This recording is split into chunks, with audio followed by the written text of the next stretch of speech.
Queridos, é com muita alegria podermos estarmos mais uma vez aqui juntos nesse canal. Se você ainda não inscreveu, aproveita, inscreve aí abaixo no canal, coloca o seu joinha e participe conosco durante a semana. Vários dos nossos irmãos estão aí meditando também juntos com você a palavra de Deus.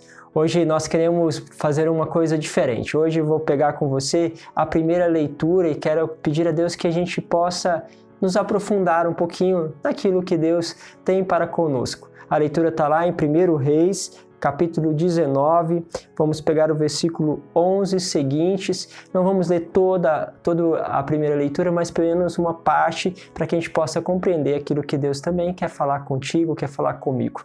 Nos colocamos então em nome do Pai, do Filho e do Espírito Santo. Amém. A palavra diz assim: que Elias, ele entrou na gruta, e ele entrou nessa gruta depois de ter realmente desafiado os profetas de Baal, para mostrar que aqueles profetas eram realmente falsos e que havia somente um Deus. Depois deste desafio, onde Elias então fez cair do céu fogo, e esse fogo consumiu o holocausto em meio à água da qual ele estava imerso, e mostrava então a esses profetas que havia somente um Deus. Depois então, Elias se dirige ao Senhor e o Senhor o chama, e ele então vai fazer este encontro com Deus. É um encontro que, sem dúvida, todo profeta deseja, toda alma deseja, com certeza é um encontro que você deseja. E você, como tem se encontrado com o Senhor? Como tem encontrado Ele na sua oração e na sua vida? É uma pergunta que esse texto pode nos falar um pouquinho sobre isso. Então vamos lá. E Deus disse: sai e fica na montanha diante do Senhor. Eis que o Senhor passou. Um grande e impetuoso furacão fendia as montanhas e quebrava os rochedos diante do Senhor. Mas o Senhor não estava no furacão.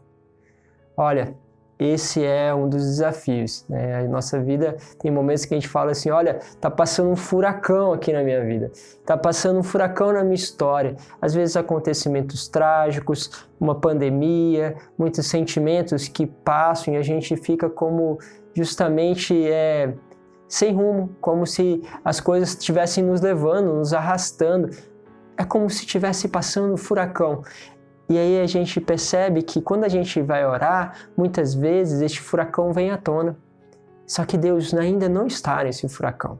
A palavra continua e diz ainda: depois do furacão houve um terremoto, mas o Senhor não estava no terremoto. Ou seja, aqueles acontecimentos que parecem nos tirar o chão, Eles nos desestabilizam.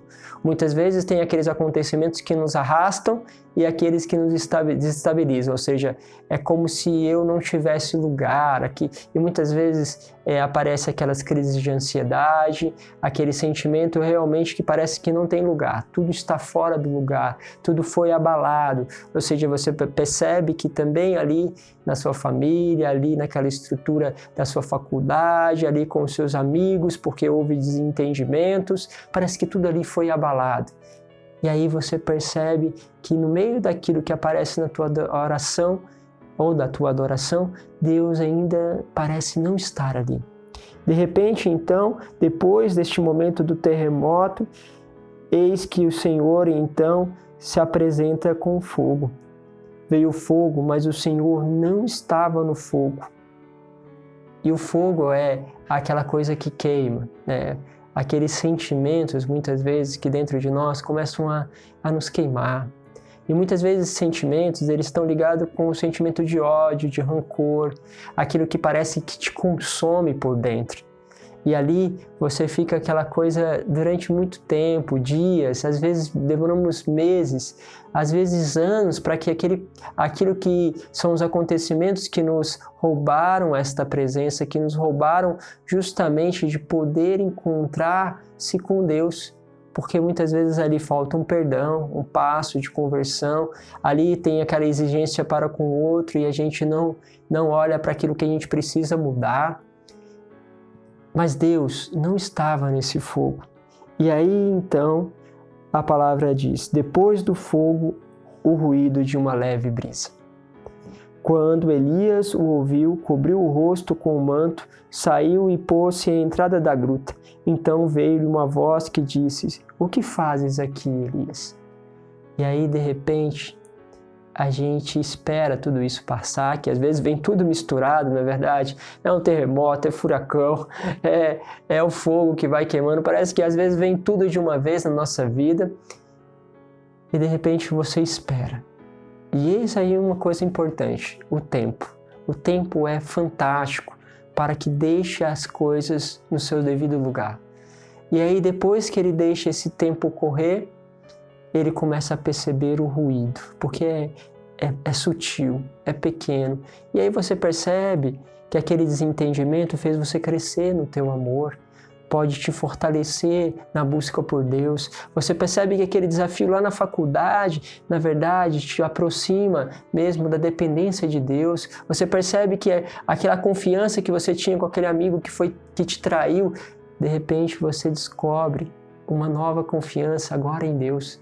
Ele estava ali, esperando, suavemente, que você pudesse como que escutá-lo. E aí a palavra vai dizer uma coisa interessante. Deus pergunta a Elias: "O que fazes aqui?" Quando nós estamos diante de Deus, podemos fazer essa pergunta para nós: o que nós fazemos aqui? O que nós fazemos diante de Deus? O que nós buscamos?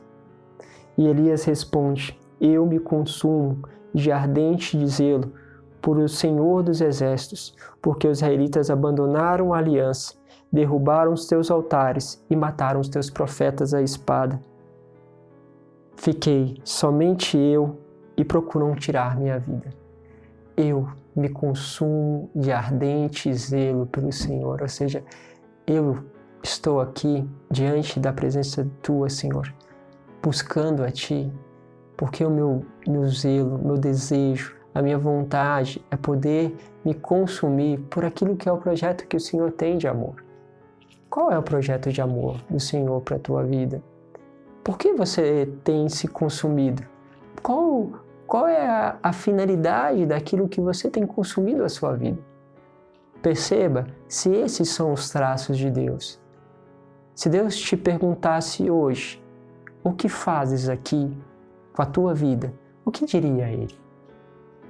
São coisas que nos levam a refletir para que a gente possa, saindo daquelas turbulências da qual nós vivemos agora, encontrar a voz de Deus e poder levar o nosso coração de forma a consumir a nossa vida por Ele. Porque tudo aquilo que é falso vai embora com o terremoto, com o fogo, com tudo aquilo que vai passando na nossa vida como um furacão.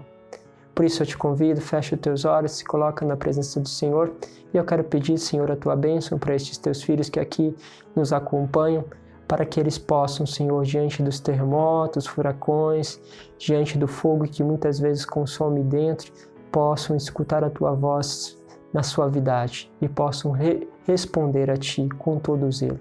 Abençoar eles e as suas famílias com a tua graça e pela intercessão da Virgem Maria. Em nome do Pai, do Filho e do Espírito Santo. Amém. Um grande abraço.